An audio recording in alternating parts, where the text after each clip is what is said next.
Bienvenue. Aujourd'hui, il s'agit de vie et de mort. Frédéric Beigbeder cherche le secret de la vie éternelle. Alain Platel montre que la mort, ça sonne très bien. Elle, de toute façon, elle est immortelle. Grace Jones se dévoile comme jamais dans un documentaire.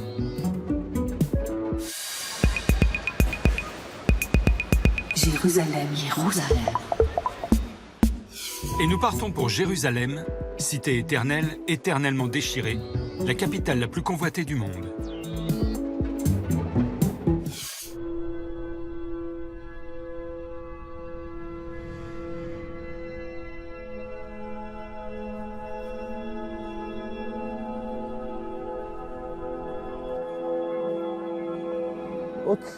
Jérusalem est la capitale du monde parce que tout le monde a le droit d'être ici.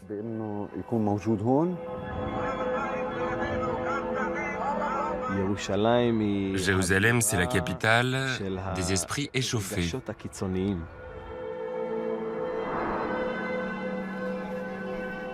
C'est comme une femme que tous les hommes convoitent. La même femme.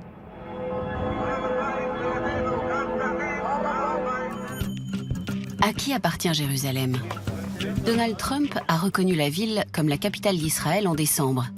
Le président palestinien Abbas a appelé ça la claque du siècle et a déclaré que le processus de paix était mort. Comment les artistes de Jérusalem réagissent-ils à cette nouvelle intensification du conflit?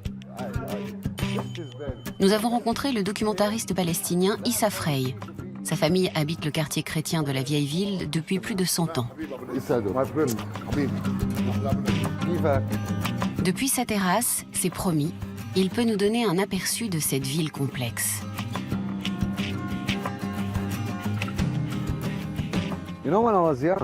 Quand j'étais jeune, on se promenait sur les toits. On courait, on sautait. C'était génial.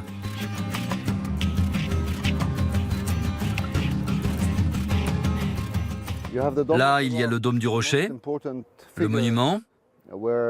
C'est là qu'Abraham devait sacrifier son fils. Et vous avez la mosquée Al-Aqsa. Et en dessous, c'est le mur ouest, le mur des lamentations. Les lieux saints de 3 religions universelles entassés dans un tout petit espace. Le Saint-Sépulcre, l'endroit où Jésus a été enterré. Et puis l'endroit où il a été crucifié. Et puis là, vous entendez? C'est si paisible. On entend les cloches, on entend l'appel à la prière. Et sans doute, il y a aussi quelqu'un qui appelle à la prière pour les Juifs. C'est très bien. C'est magnifique.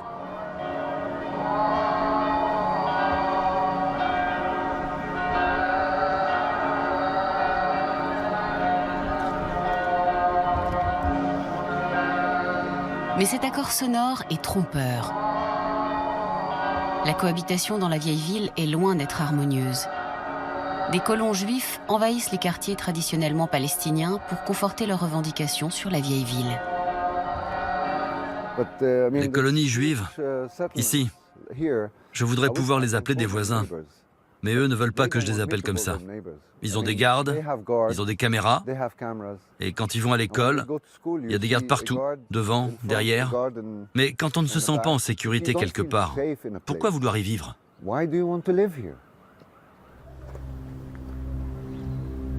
La politique des colonies vise à créer un état de fait afin que Jérusalem-Est soit un jour sous domination israélienne. Issa nous emmène voir le mur qui la sépare de Jérusalem-Ouest, administré par les Palestiniens. Construit pour prévenir les attentats suicides, il passe en plein milieu des quartiers résidentiels palestiniens. Issa Frey a fait un film sur sa construction en 2004.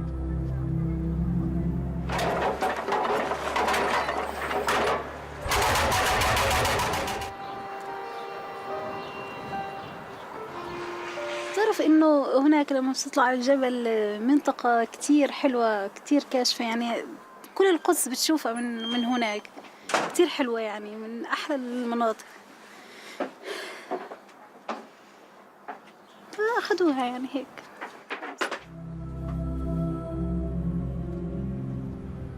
C'est dur, ce n'est pas facile. Mais on essaye de vivre ensemble. On essaye de toutes nos forces. Et ça ne marche pas.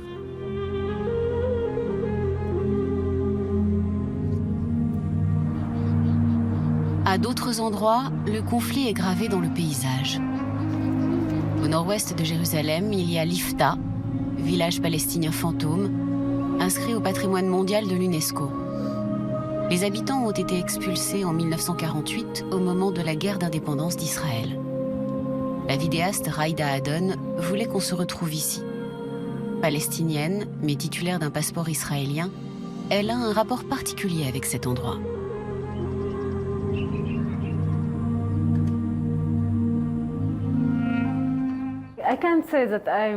Je ne peux pas dire que je sois en colère, mais c'est triste, c'est vraiment triste. Voir que cet endroit est vide, dépourvu d'habitants, sans enfants, sans femmes.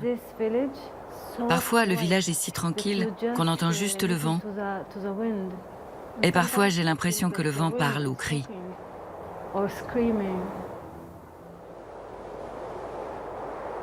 C'est à Lifta que Raïda Haddon a tourné l'une de ses premières vidéos. Des vêtements noirs sans personne dedans, de tristes dépouilles.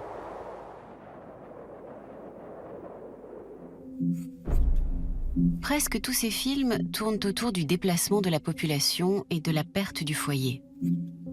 Palestinienne d'Israël, elle ne se sent acceptée par aucun des deux camps.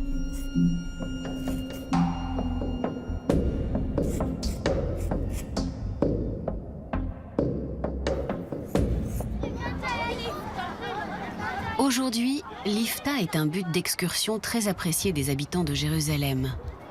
Des classes d'éducation religieuse entières viennent se baigner dans le lavoir sur la rivière du village.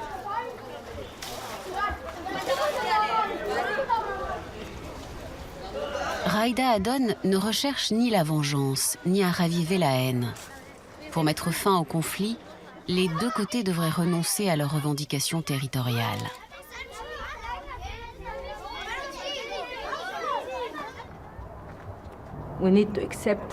Nous devons accepter le fait que nous avons perdu la guerre. Ce qu'il faut maintenant, c'est parler. Parler de la paix. Et les Juifs, eux, ils ne peuvent pas tout prendre. Il faut qu'ils comprennent, qu'ils respectent le fait qu'il y a ici des Palestiniens qui sont dans le malheur, qui ont perdu leur maison, leur terre.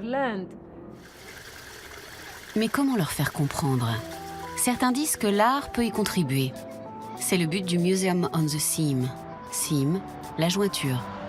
Musée avec lequel Raïda Haddon travaille. J'aime cet endroit. On peut entrer. Ce musée indépendant se trouve exactement à la frontière des deux secteurs. D'un côté de la rue, il y a Mea Shoarim, le quartier ultra-orthodoxe. On dirait un shtetl du 19e siècle.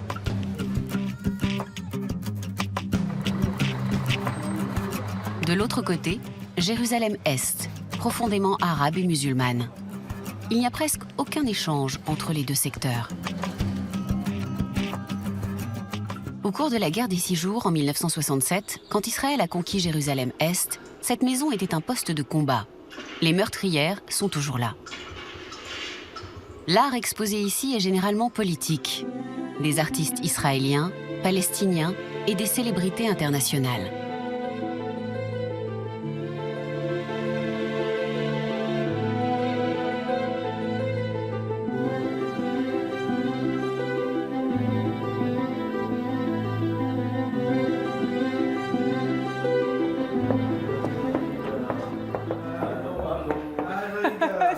Raïda nous présente le directeur, un homme qui est au cœur des conflits.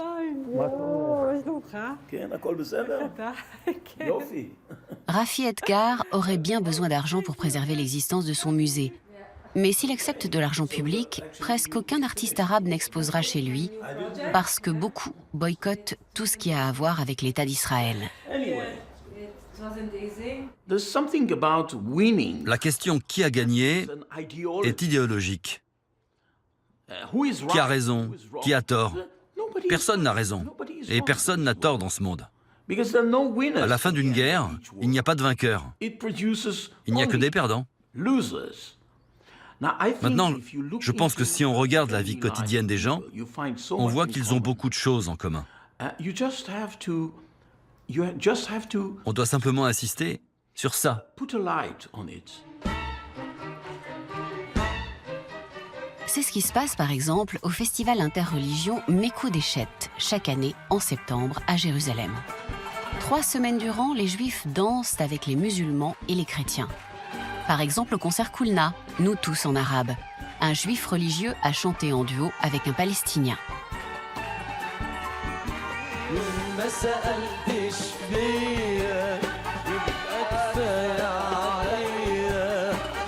Le chef d'orchestre israélien Tom Cohen était l'organisateur de ce concert au Mitchell Garden, à la frontière entre les deux Jérusalem.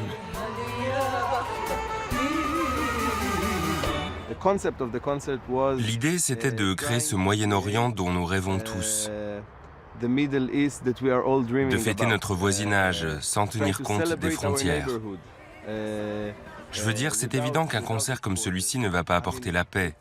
Mais d'un autre côté, on voit bien que si on signait la paix, on aurait beaucoup plus de concerts comme celui-ci.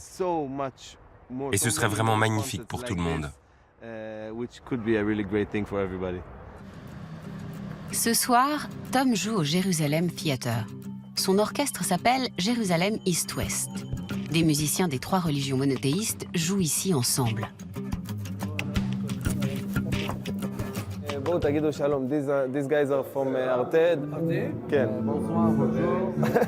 Le plus gros problème de Tom en tant que chef d'orchestre, c'est de convaincre des musiciens stars arabes de jouer avec lui.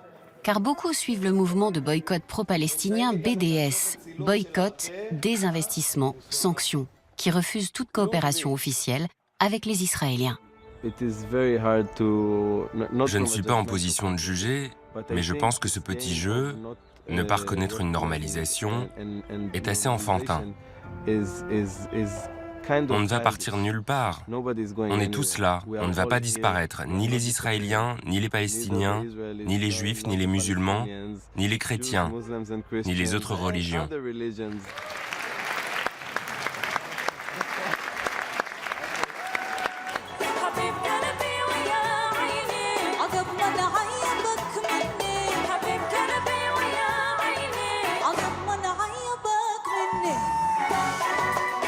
Aujourd'hui, c'est le groupe Hawa qui joue avec l'orchestre de Tom. Les 3 sœurs sont des Misrahim, des Juifs du Yémen, et elles chantent en arabe.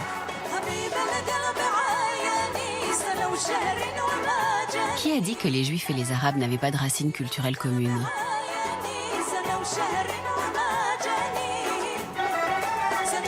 La proclamation de Donald Trump n'a pas facilité les efforts de paix. Mais sur le terrain, la vie continue comme avant. Quant à l'avenir, oui, au fait, comment le voit-on, l'avenir? Je n'en sais rien. Vraiment, je ne sais pas. Je souhaite que Jérusalem appartienne à tout le monde. Dans cette ville, tout le monde peut s'émerveiller, réfléchir, ressentir. Je pense que le futur va être aussi compliqué que le passé.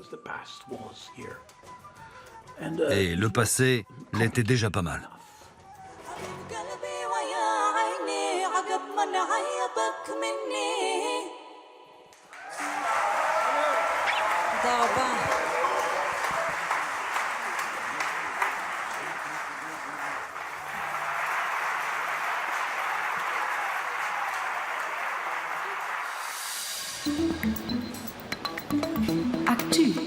Actuel.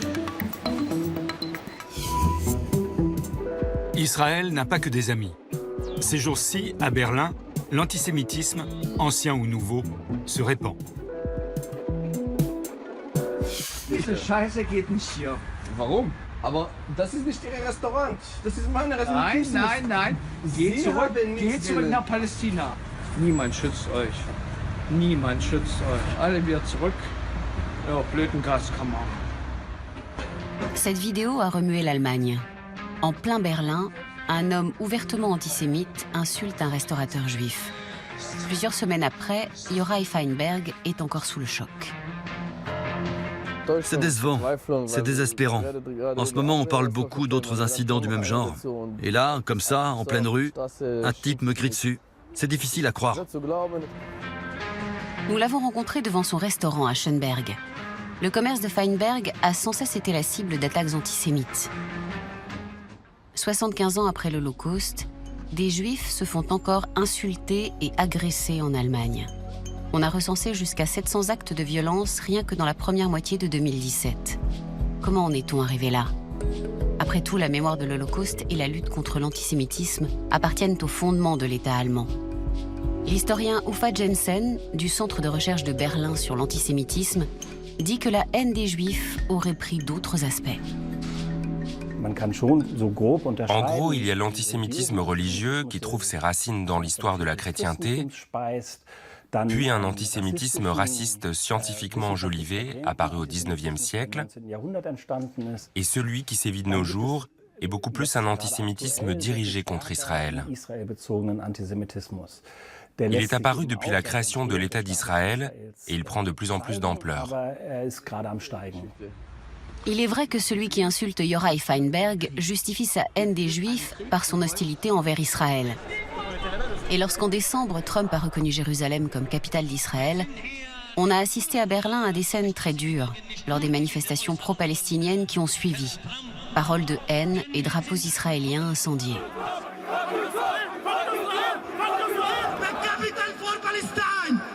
C'est surtout parmi les musulmans qui vivent en Allemagne que la colère contre Israël se transforme vite en antisémitisme. Des indications qui viennent en particulier des victimes montrent que l'antisémitisme au sein des communautés de migrants et aussi chez les musulmans ne fait que se renforcer.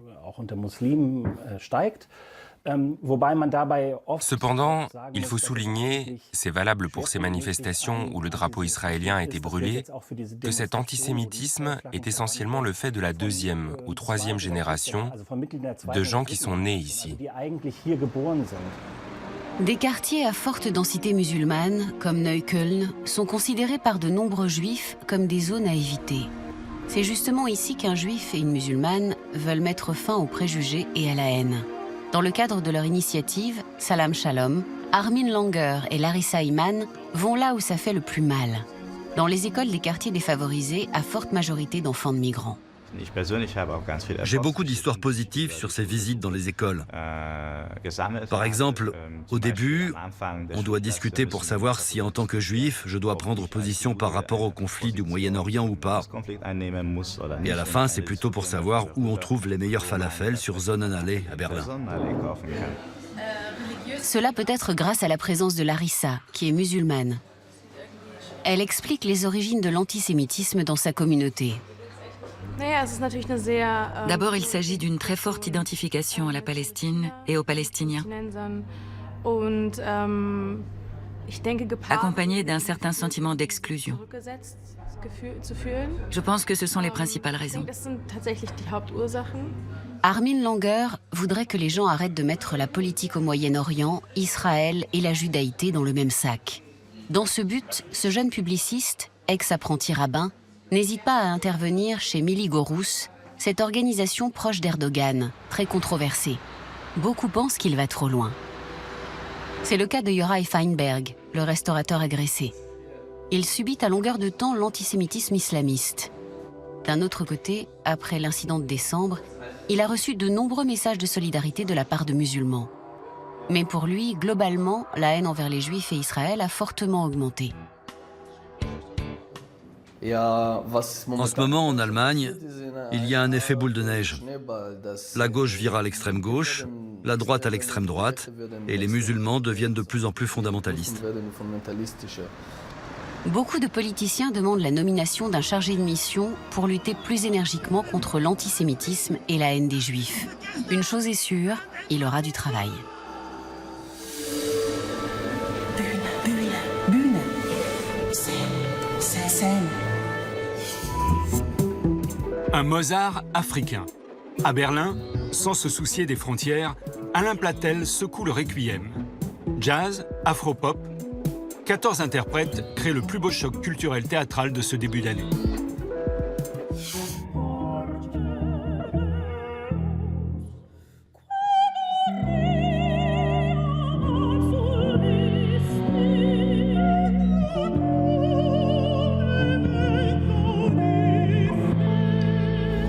Cette fois-ci, le chorégraphe flamand Alain Platel s'est attaqué au Requiem de Mozart en le réinterprétant.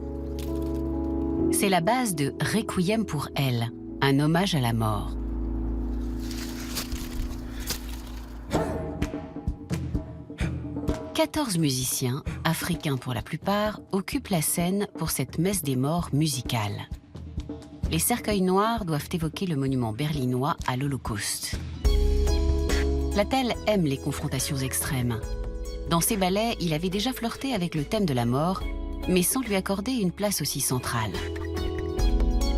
Je crois que là, on touche la chose la plus essentielle de la vie, c'est-à-dire on est ici juste pour une raison, c'est pour mourir à un moment donné. Et donc, comment on va vivre notre vie face à cette réalité immense. Une vidéo géante défile en fond de scène. On y voit Lucie. Elle se filme en train de mourir et elle a donné son nom à l'œuvre. Nous n'avons pas pu filmer cette vidéo qui est réservée aux spectateurs du théâtre. Pour Platel, ce n'est pas du voyeurisme. Il cherche à toucher et le vécu des musiciens a son importance dans la pièce.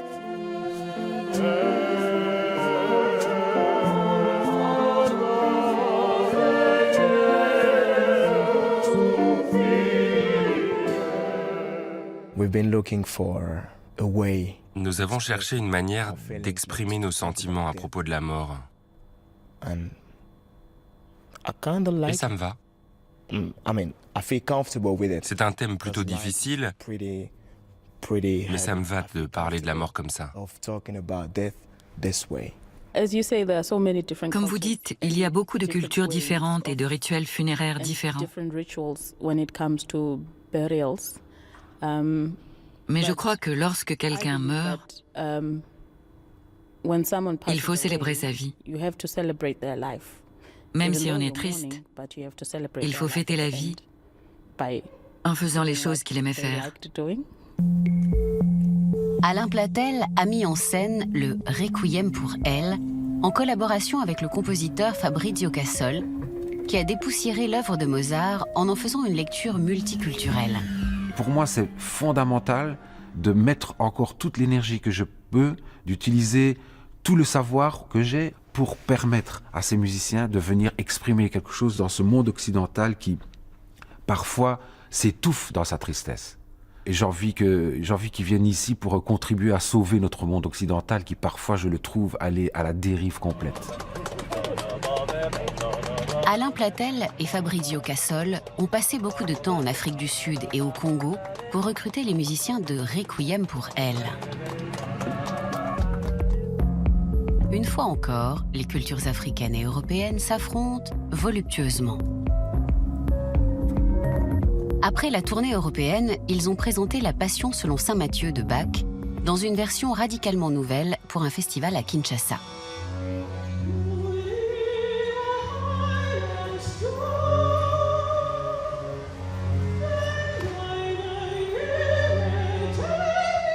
Je ne crois pas que j'invente des choses nouvelles. Je crois que j'aime bien mettre des images, des idées, des thèmes très forts que je vois autour de moi, de les mettre ensemble, même si à première vue ils sont contradictoires ou ils frottent. Ces mises en scène sont toujours dures. Dans la pièce Nicht schlafen, il confrontait le public à des cadavres de chevaux sur une musique de malheur, une manière de symboliser la Première Guerre mondiale. Des animaux en décolleté sur du Mozart. Cette autre pièce, Wolf, au Kammerspielen de Munich, traitait aussi de l'animalité chez l'homme. Des chiens folâtraient sur scène, avec toutes les conséquences prévisibles. Cette autre pièce célèbre, Tauberbach, est elle aussi typique de Platel, crue et sincère. Une femme vit dans une décharge. La musique de Bach est chantée par des enfants sourds. Toujours en quête de plus d'intensité et de véracité, Platel travaille souvent avec des marginaux. Je trouve encore toujours le théâtre un endroit où on peut prendre ce genre de risque.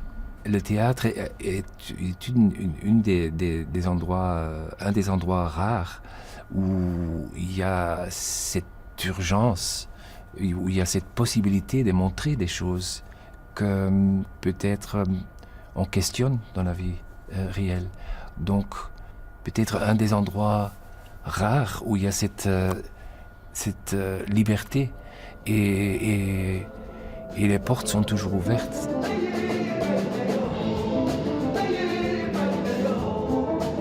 Voilà. Une messe des morts peut devenir un concert presque joyeux. Et c'est vraiment beau.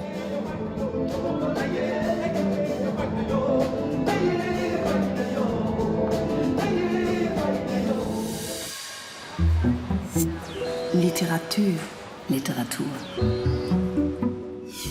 Lui préférerait s'en passer de la mort. Frédéric Beigbeder s'attaque à un nouveau thème, la vie sans fin. Malheureusement, cela a un prix.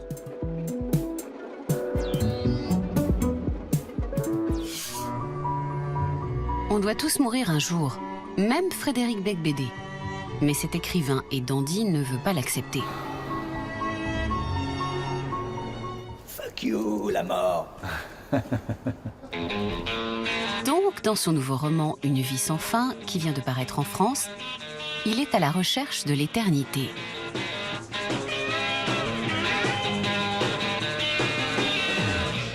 Il y a ma fille qui un jour me demande Papa, est-ce que c'est vrai que tu vas mourir, maman va mourir, moi je vais mourir, toutes mes copines de classe vont mourir. Et là, j'ai pas osé lui dire oui, c'est vrai, tout le monde va crever. J'ai dit que la science, en ce moment, était sur le point de trouver le secret de la vie éternelle. Et après avoir dit ce mensonge, je me suis dit que c'était une bonne idée d'aller parler à des chercheurs, des savants. Nous avons rencontré Frédéric Beigbeder au musée de l'histoire de la médecine, à l'université Paris-Descartes. Ici, la plupart des instruments datent de l'époque où la mort était encore considérée comme inévitable. Ça a changé depuis. Frédéric Beigbeder a fait des recherches dans le monde entier. Il est allé voir des scientifiques à Genève et à Jérusalem. Dans une clinique, il s'est fait lasériser le sang pour rajeunir et il a rencontré des généticiens américains qui rêvent de créer des humains sans âge, éternels. De ce rêve est né un livre amusant et instructif, mais qui fait tout de même froid dans le dos. Plus j'avance dans l'enquête, évidemment plus c'est effrayant parce qu'après on passe aux modifications de l'ADN, la technique CRISPR-Cas9 qui permet de découper ton code génétique et de te transformer en mutant. Donc là on est déjà dans de la science-fiction, mais c'est réaliste. Donc quelqu'un qui n'est plus vraiment un homo sapiens, mais quelque chose d'autre. Ce n'est donc pas vraiment une surprise si Frédéric Beigbeder a pris pour sujet la peur de mourir. Avec son roman autobiographique 99 francs, il devient célèbre en 2000, comme un bon vivant, heureux de faire la fête. Ce qu'il apprécierait le plus, c'est de pouvoir rester éternellement jeune. En même temps, il critique l'individualisme radical de la société. Dans son nouveau roman, son alter ego se perd dans cette recherche d'une vie éternelle. Je suis malade mental, mais je ne suis pas le seul. C'est ça qui me rassure. Pourquoi suis-je comme ça? Je ne sais pas. Je pense que c'est peut-être ma génération, immature, peut-être un peu perdue. Tous mes livres, tous, parlent d'un homme qui ne veut pas vieillir, qui refuse l'âge adulte, qui se comporte à 30, 40, 50 ans comme un adolescent attardé, qui continue de sortir dans les boîtes et tout ça.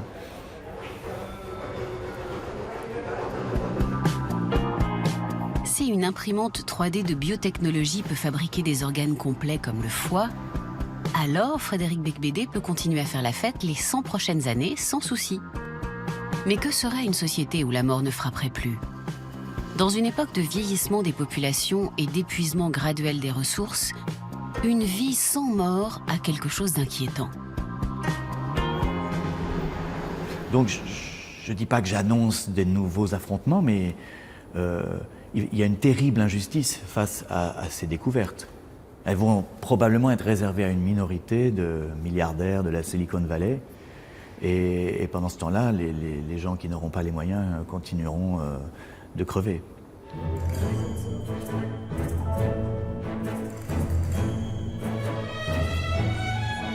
De son voyage dans l'éternité, Frédéric Beigbeder a tiré une conclusion. Même si une vie sans mort présente de nombreux avantages, le vrai bonheur est ailleurs. En ayant fait le tour du monde de la recherche la plus avancée, finalement, tu t'aperçois que peut-être plutôt que de devenir un mutant, c'est mieux de transmettre à tes enfants, à la fois ton ADN, mais aussi peut-être quelques valeurs, profiter du moment présent, voilà, bien manger, bien boire, bien baiser.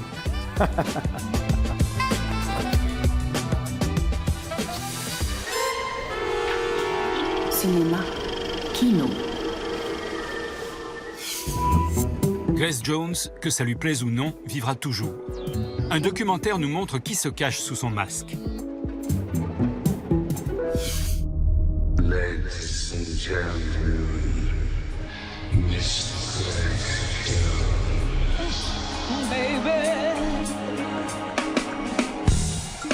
Androgyne, mystérieuse, effrayante. Work all day as men who know the wheels must turn to keep the flow. C'est avec cette image de guerrière érotique que Grace Jones a marqué l'histoire de la musique de la fin des années 80.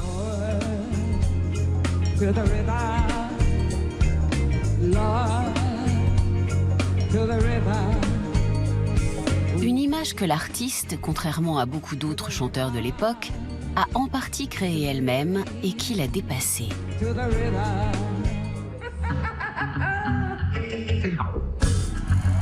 À 69 ans, elle est restée pour beaucoup de gens la disco queen du club new-yorkais Studio 54, la James Bond girl.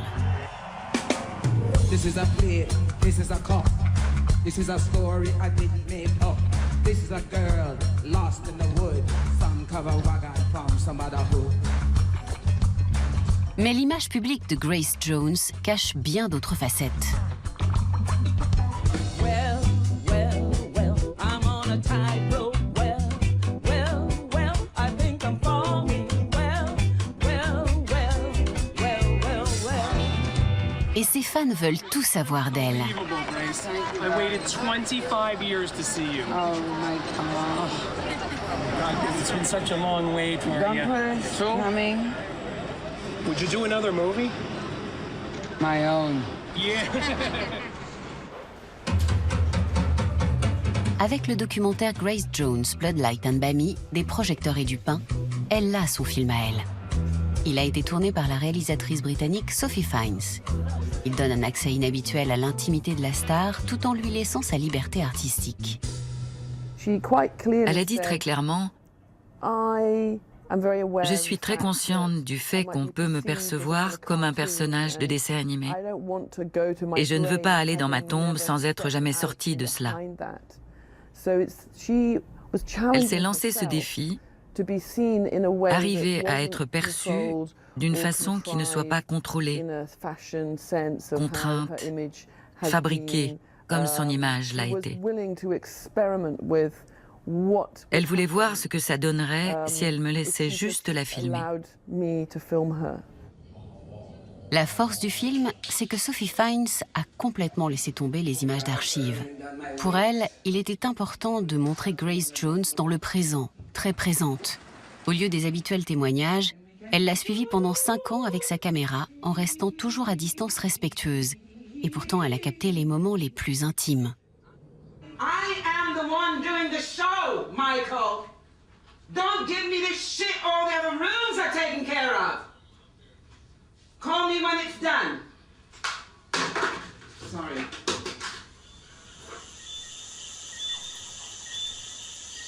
Le cœur du film, c'est le retour de Grace Jones dans sa Jamaïque natale.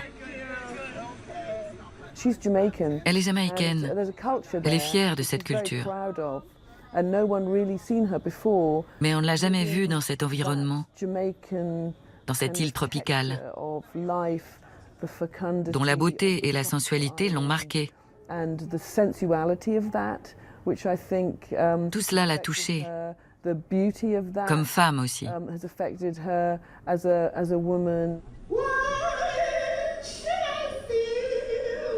Ce voyage était une recherche de ses racines. Les lieux de son enfance, les innombrables visites à l'église avec sa mère, mais surtout la confrontation avec ses origines sont aussi à la base de sa carrière artistique.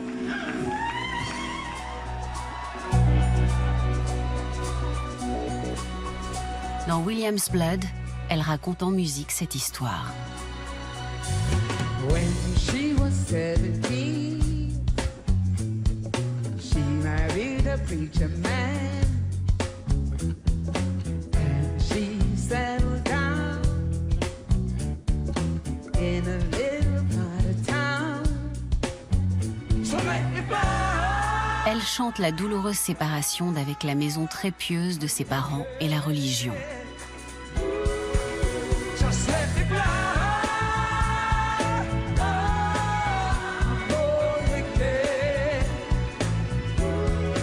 Le fait que ces personnages masculins et dominateurs expriment en fait la violence exercée par le mari de sa grand-mère, Maspé, ne lui est apparu que bien plus tard.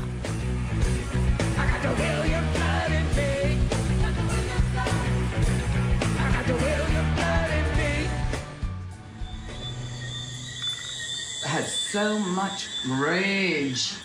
The way I would move my head on the stage, and when I'd get like, it's really funny. And my coach told me, he said, what you are doing, you're being him. That's that male, dominant, scary person that I become is actually I'm playing Maspé. Avec ce collage d'observations documentaires et de performances stylisées, Sophie Fiennes a réussi à montrer dans Bloodlight and Bami que le personnage de fiction créé par la diva révèle beaucoup plus sa personnalité qu'il ne la cache.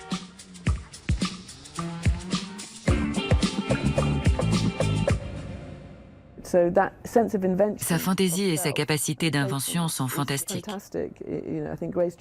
Grace Jones a beaucoup à apprendre aux hommes et aux femmes sur ce que c'est que de se libérer, de prendre des risques et de profiter pleinement de l'existence.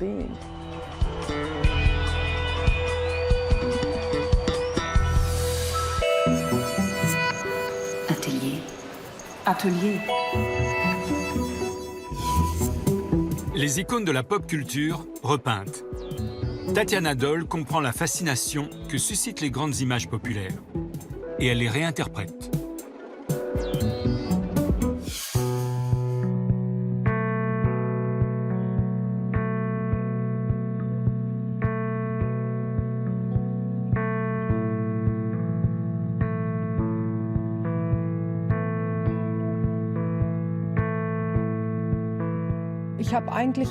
J'ai toujours puisé mon expression en matière de motifs ou ma réflexion sur la peinture dans ce qui m'entoure et pas d'abord dans la peinture elle-même.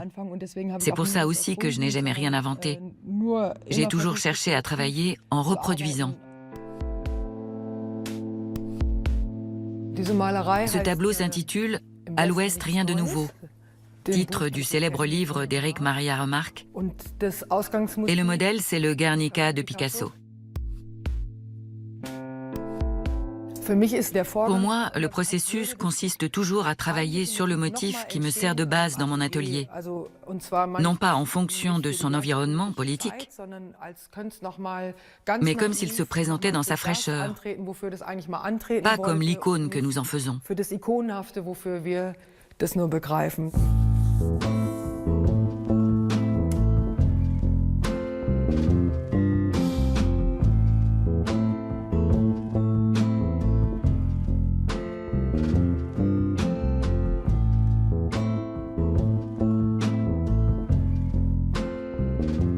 Je décline très souvent mes œuvres en série pour faire ressortir ce qui relève de la peinture en dehors du motif.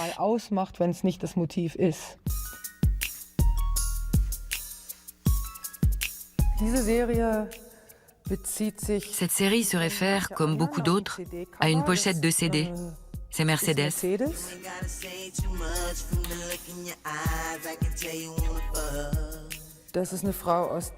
C'est une femme de Détroit qui n'a fait que ce CD. Après, elle est devenue avocate.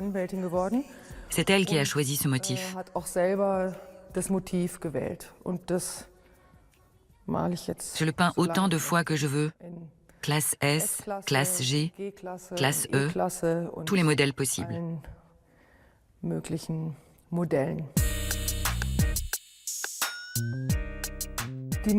Les peintures ont toutes des couleurs de peau ou des maquillages différents. Je veux dire qu'elles sont construites différemment.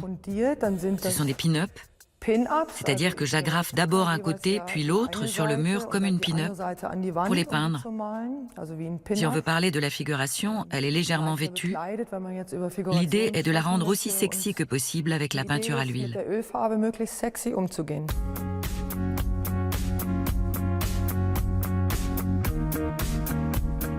Il y a beaucoup de sujets que j'ai choisis parce qu'ils suscitent un désir qui m'est étranger. Par exemple, lorsque j'ai passé un an à New York en 2003, on voyait partout des publicités qui vantaient les Hummer, ces véhicules militaires. J'ai donc choisi de prolonger ces publicités omniprésentes. Ensuite, j'ai peint des Ferrari en suivant le même processus. Les containers, il y en a beaucoup parce qu'il y en avait beaucoup sur le bateau.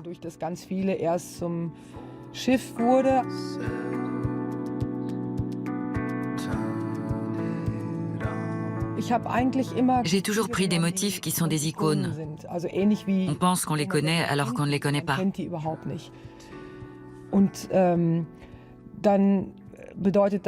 Ça signifie aussi que mon rôle d'auteur n'est pas vraiment... Il a bien sûr sa place, puisque je suis celle qui les reproduit de ma main. Mais comme mes œuvres ont un caractère reproductif, je voudrais presque que la couleur, le travail, s'organise tout seul.